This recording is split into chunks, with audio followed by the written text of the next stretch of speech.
भारत ने उठाए हैं काफ़ी कारगर साबित हो रहे हैं और भारत की स्थिति विश्व के कई देशों के मुकाबले काफ़ी बेहतर है और उसे ही देखते हुए ये निर्णय लिया गया है कि कोरोना को हराना है, कोरोना के खिलाफ ये जंग जीतनी है, इसमें अहम भूमिका निभानी है और इसीलिए सरकार ने द्वितीय चरण के लॉकडाउन का ऐलान किया 3 मई तक विभिन्न दिशा निर्देशों के साथ। इसी पर बात करेंगे, हमारे साथ केंद्रीय मंत्री डॉक्टर जितेंद्र सिंह मौजूद हैं, उनसे बात करेंगे। लेकिन सोशल डिस्टेंसिंग का पालन यहाँ पर भी किया जा रहा है और सैनिटाइजेशन जो बहुत ज़रूरी है वो भी हम इसकी शुरुआत में करेंगे। तो हम हैंड सैनिटाइज कर लेते हैं और इसके बाद जो है सवाल शुरू करते हैं। सर, स्वागत है आपका डीडी न्यूज़ में। सबसे पहले यही सवाल आपसे कि प्रधानमंत्री ने कहा इस बार जो मूल मंत्र है जान भी और जहान भी, इसके क्या कुछ गूढ़ार्थ हैं और किस तरह से इसे अमली जामा पहनाने की तैयारी की जा रही है सख्ती के साथ? स्वतंत्र भारत के इतिहास में एक ऐसे प्रधानमंत्री और उनका ऐसा आह्वान कि उत्तर, दक्षिण, पूर्व, पश्चिम, पूर्वोत्तर सब एक डोर में बंध गए और जिस प्रकार अनुशासनबद्ध तरीके के साथ लोगों की तरफ से सहयोग मिल रहा है, किसी भी वर्ग के लोग हों, किसी भी अवस्था के हों, अधेड़ उम्र के बुजुर्ग हों, बच्चे हों, अपने आप वॉलंटरली जिस प्रकार आपने सोशल डिस्टेंसिंग की ओर इशारा किया उसका पालन हो रहा है, ये अपने में अद्भुत है। और इसका कारण ये है कि मोदी जी की जो व्यक्तिगत विश्वसनीयता है, क्रेडिबिलिटी है, आम नागरिक के मन में उसे लगता है कि यदि मोदी जी ने कुछ कहा है तो निश्चय ही कहीं ना कहीं ये मेरे हित की बात है, मेरे भले की बात है। और मुझे लगता है कि 3-4 सप्ताह गुजर जाने के बाद एक एक दिन जैसे गुजर रहा है, लोगों को सोशल डिस्टेंसिंग का महत्व और ज़्यादा महसूस हो रहा है और उसका पालन भी बहुत अच्छे और बड़े वैज्ञानिक ढंग से हो रहा है। उदाहरण के तौर पर वो गोले बनाने वाला क्रम एक शुरू हुआ और चूँकि मैं सीधा मेरी जिम्मेवारी में पूर्वोत्तर और जम्मू कश्मीर की निगरानी आती है, तो हमने देखा कि जो बहुत दूर दराज के क्षेत्र थे, पहाड़ी क्षेत्र थे, जहाँ पर कोई बहुत ज़्यादा इतना शिक्षा का स्तर भी नहीं था, आर्थिक स्तर भी नहीं था, चाहे वो बहुत ज़्यादा पढ़े लिखे ना हो, लेकिन लोगों को ये समझ आई कि किस प्रकार हमने वो गोला बना करके खड़े रहना है। और यही कारण है, जैसे आपने आरंभ में कहा, जिस प्रकार से प्रीएम्प्टिव तरीके के साथ मोदी जी के नेतृत्व में भारत ने एक पहल की है, आज कोरोना के खिलाफ इस जंग में भी भारत का रिकॉर्ड अन्य देशों की तुलना में कहीं अधिक है, बल्कि दूसरे देश हमसे न केवल प्रेरणा ले रहे हैं बल्कि सहायता भी मांग रहे हैं। पूर्वोत्तर की स्थिति अगर हम देखते हैं आंकड़ों के लिहाज से तो काफ़ी कुछ देश के अन्य हिस्सों से बेहतर है।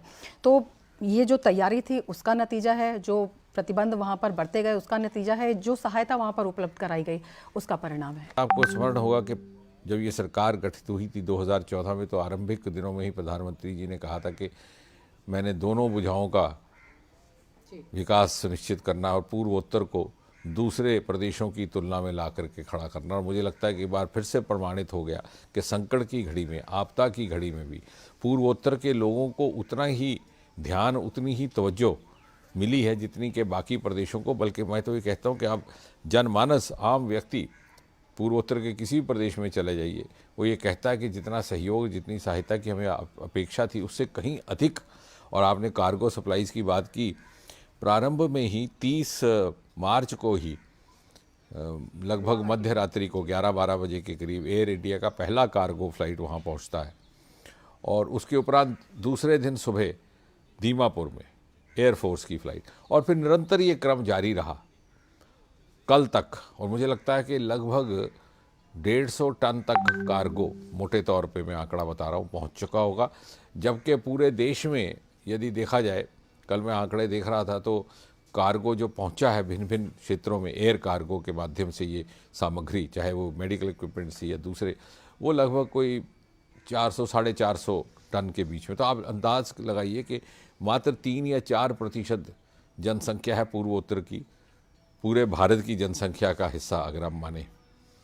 लेकिन उसके बावजूद ये समझते हुए कि टोपोग्राफी की चुनौतियाँ हैं, भौगोलिक चुनौतियां हैं, वहाँ पर एक्सेसिबिलिटी इतनी आसान नहीं है, उसको ध्यान दिया गया। और साथ ही साथ लद्दाख को भी साथ ही साथ, क्योंकि वहाँ पर जोजिला पास बंद रहने के कारण पिछले कुछ महीने, अब तो 2-3 दिन से उसको शुरू कर दिया गया, कुछ 1 महीने से सड़क रास्ता यातायात बंद था।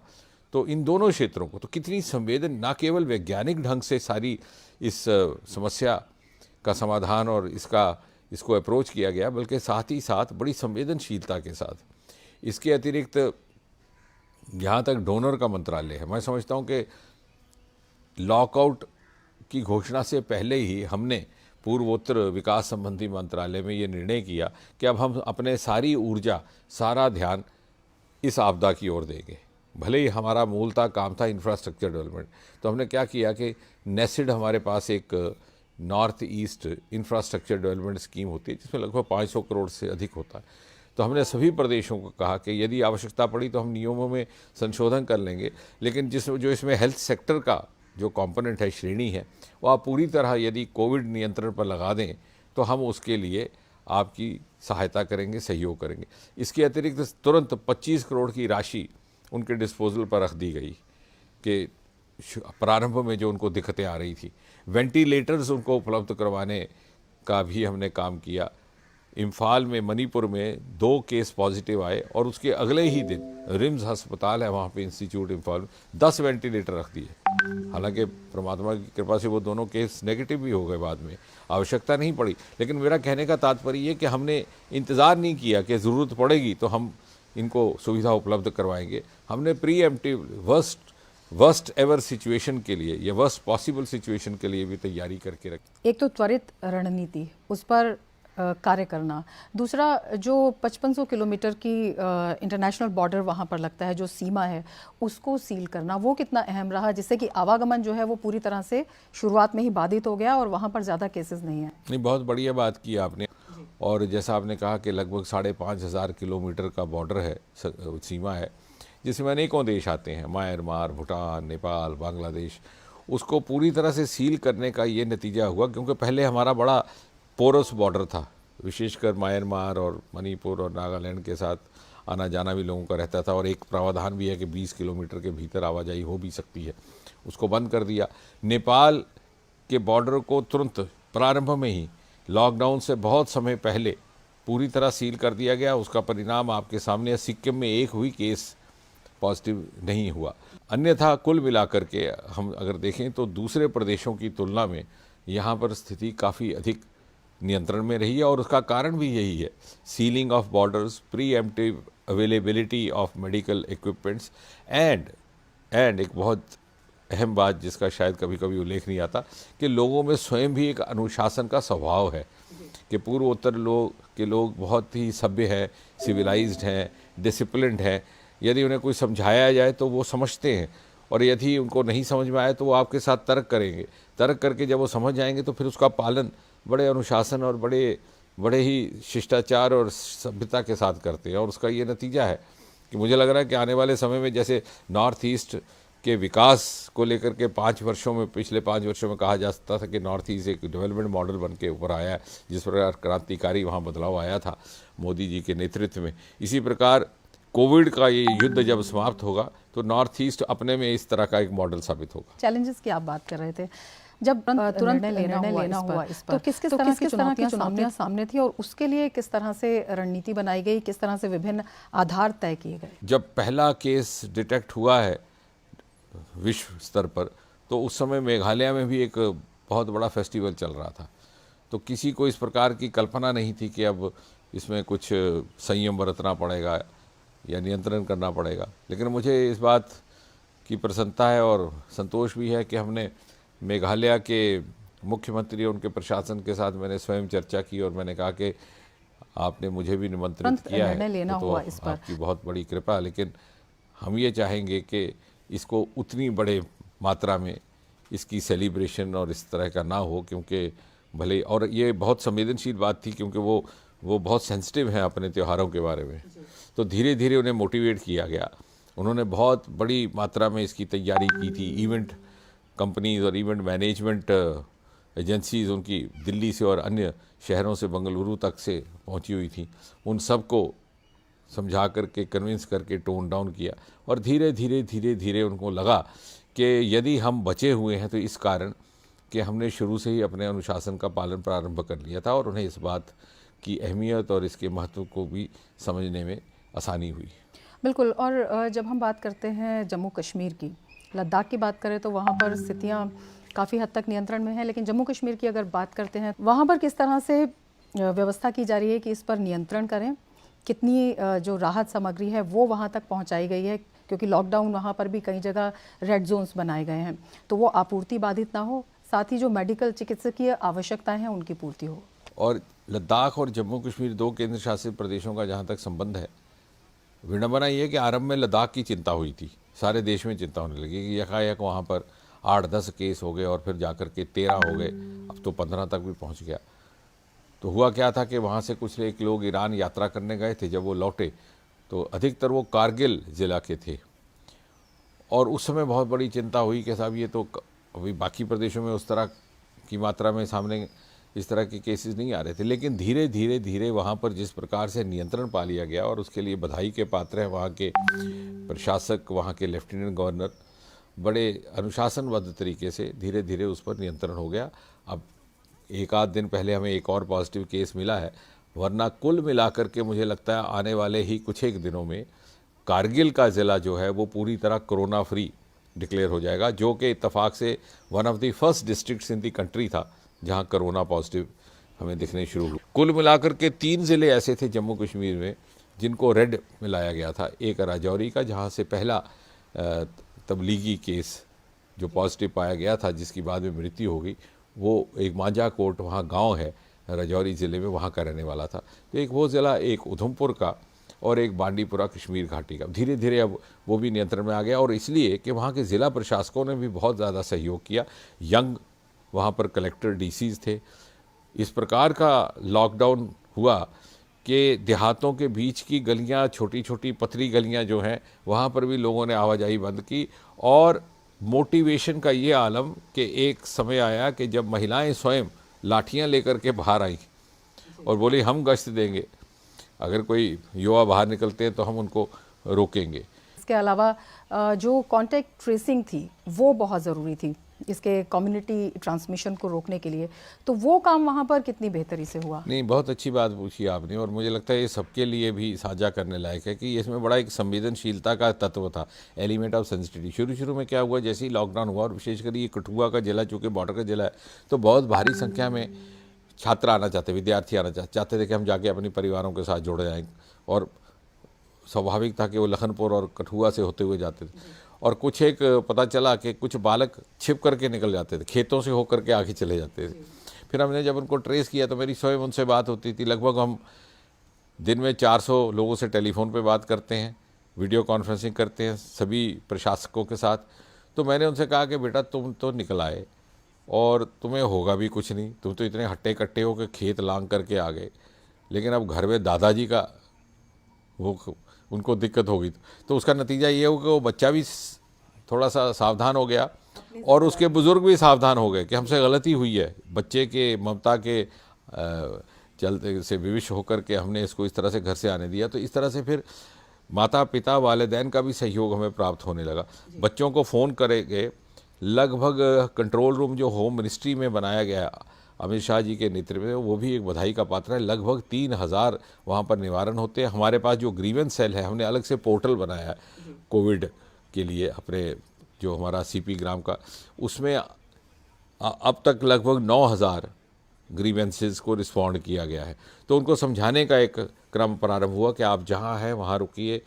हम मालूम है हमें कि आप थोड़े उदास भी हो रहे होंगे, थोड़ा अकेला भी महसूस कर रहे होंगे, लेकिन अगर आप वापस जाएंगे तो अगर आप अविवाहित हैं तो आप अपने माता पिता और दादा के लिए बीमारी ले जाएंगे, यदि आप विवाहित हैं तो अपने छोटे बच्चे के लिए लेकर के जाएंगे। तो इस समय केवल प्रश्न आपके अपने सुरक्षा का नहीं है, आपके प्रियजनों का है।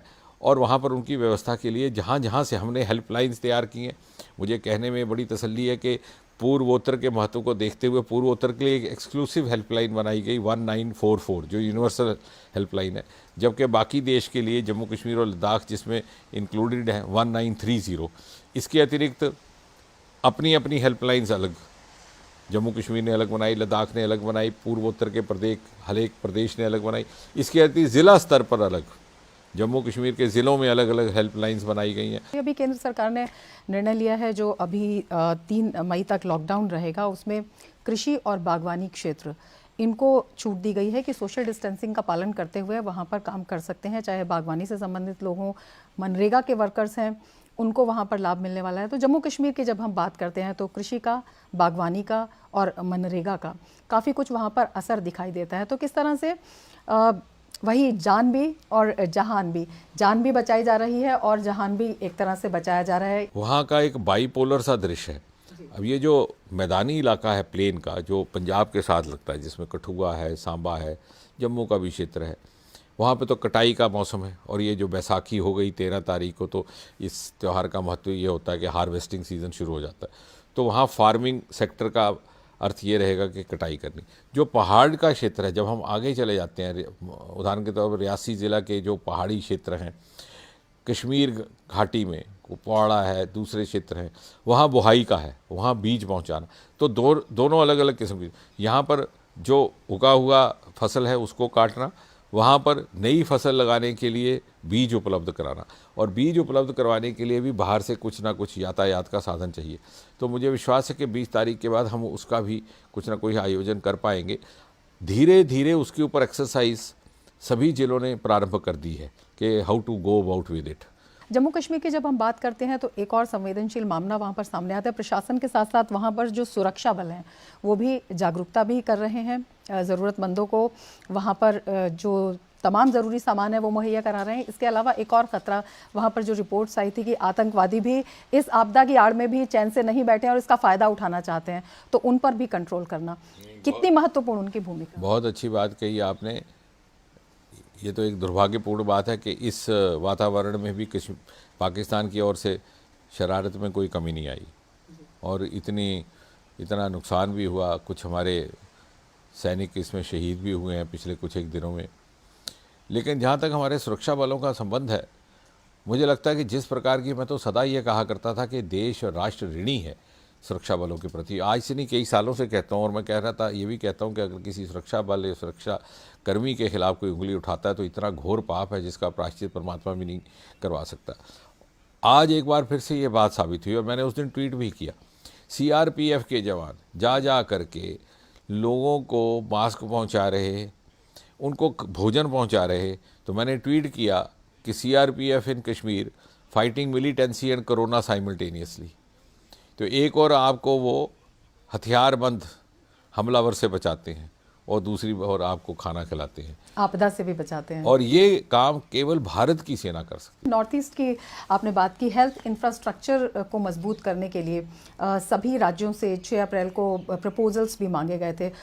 उसमें किस तरह की मांगे उनके सामने आई हैं और उसमें आगे कहाँ तक काम हुआ? उसी के चलते हमारे पास अनेकों प्रपोजल आए हैं। उदाहरण के तौर पर मणिपुर चाहता है कि हम इन्फेक्शियस डिजीज़ हॉस्पिटल बनाएं। हमने कहा हम आपका पूरा सहयोग करेंगे।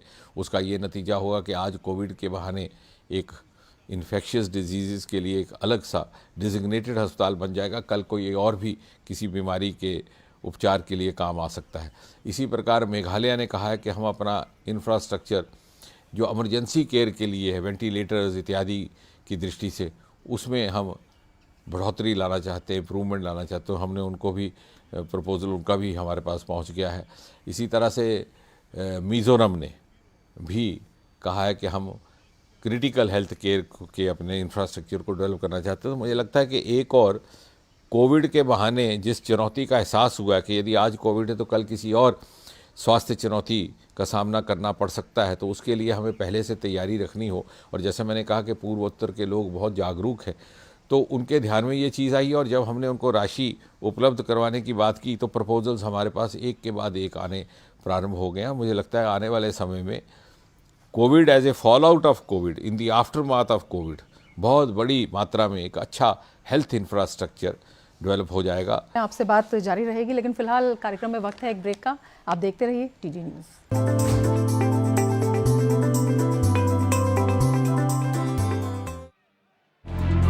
नई सोच और अलग नजरिए के साथ स्वच्छता की ओर बढ़ते कदम। प्रधानमंत्री ने छेड़ी गंदगी मुक्त स्वच्छ भारत की मुहिम, जिससे बदल रही है देश की तस्वीर। देखिए स्वच्छता से जुड़ी खबरें। स्वच्छता समाचार सोमवार से शुक्रवार शाम 6:50 पर। सिर्फ डीडी न्यूज पर।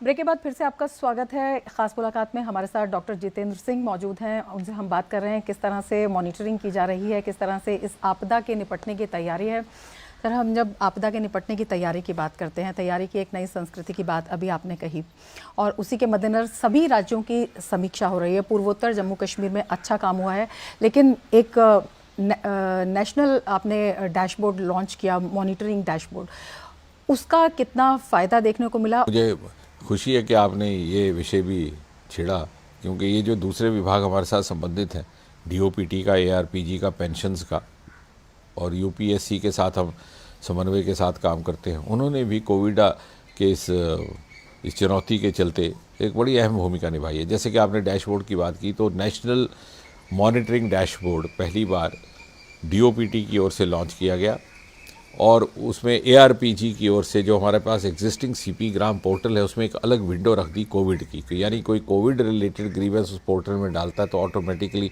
उसमें चली जाती है। वो हमारी 1 अप्रैल से शुरू हो गई थी, और अब तक उसमें कोई 8,000 से अधिक ग्रीवेंसेस एड्रेस हुई हैं, और एवरेज टाइम है 1.5 डेज़, यानी 1.5 दिन से ज़्यादा कोई ग्रीवेंस उसमें पेंडिंग नहीं रहती। अब वो किस मात्रा तक हल हुई हो वो दूसरी बात है। इसी प्रकार हमारे यहाँ पेंशन्स का विभाग है। किसी भी केंद्र सरकार के अधिकारी या कर्मचारी की पेंशन को रुकने नहीं दिया गया, उसके खाते में महीना बदलते ही पहुंचा दिया गया। और व्यक्तिगत तौर पर मैंने स्वयं बैठ कर के 20 नगरों में, 20 शहरों में पेंशनर्स के साथ वार्तालाप की वीडियो के माध्यम से, और अनुमान लगाइए, हम चेन्नई से शुरू हुए, बेंगलुरु, हैदराबाद, ऊपर तक आए, चंडीगढ़, मोहाली, दिल्ली तो थे ही, जम्मू के अतिरिक्त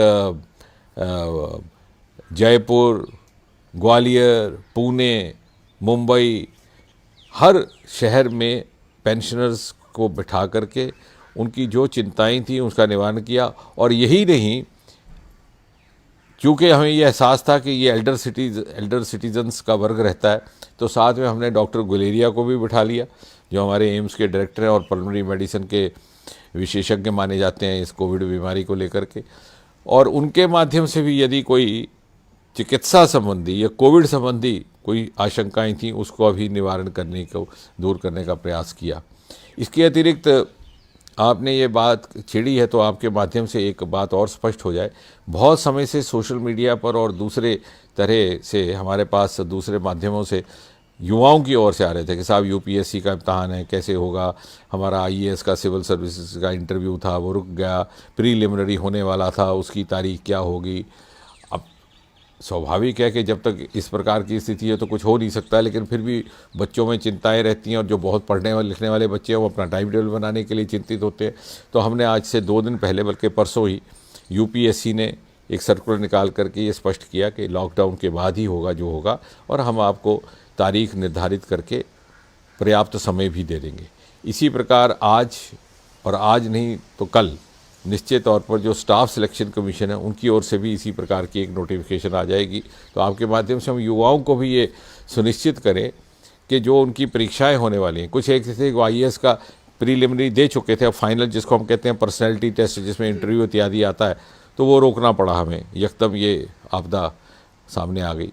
इसी प्रकार प्रीलिमिनरी होना था जो पहला, तो उसकी तारीख आगे करनी पड़ेगी, क्योंकि ये अब, लेकिन उसका निर्णय हम 3 मई के बाद लेंगे। एक प्लेटफॉर्म आपके यहाँ से लॉन्च हुआ, आई गॉट, जिसमें कि बहुत बड़ी संख्या में जो है कोरोना वॉरियर्स तैयार किए जा सकते हैं। वो कितना बड़ा महत्व है, और उसमें सोशल डिस्टेंसिंग का भी बेहतरी से पालन किया गया है कि वो आप अपने किसी भी सेटअप पर लर्न कर सकते हैं। मैं सबसे पहले तो आपको बधाई दूंगा कि मैं चूँकि बहुत सारे विभागों को देखता हूं, तो इसलिए मुझे शायद इतनी तैयारी करने का समय नहीं मिला जितनी आपने हमारे विभाग के बारे में खोज और तैयारी की है।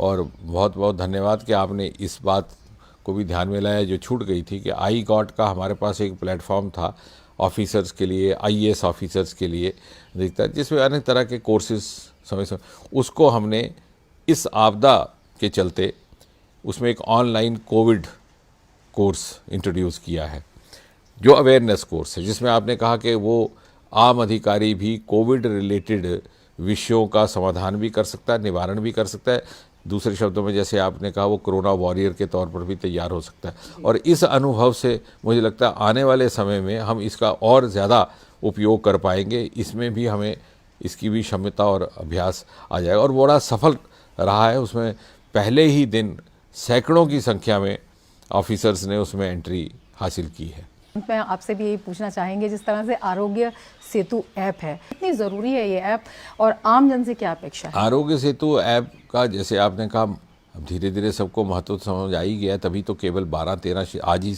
मैंने ट्वीट किया, रिकॉर्ड 5 करोड़ लोगों ने इसे डाउनलोड किया है मात्र 12 या 13 दिन में।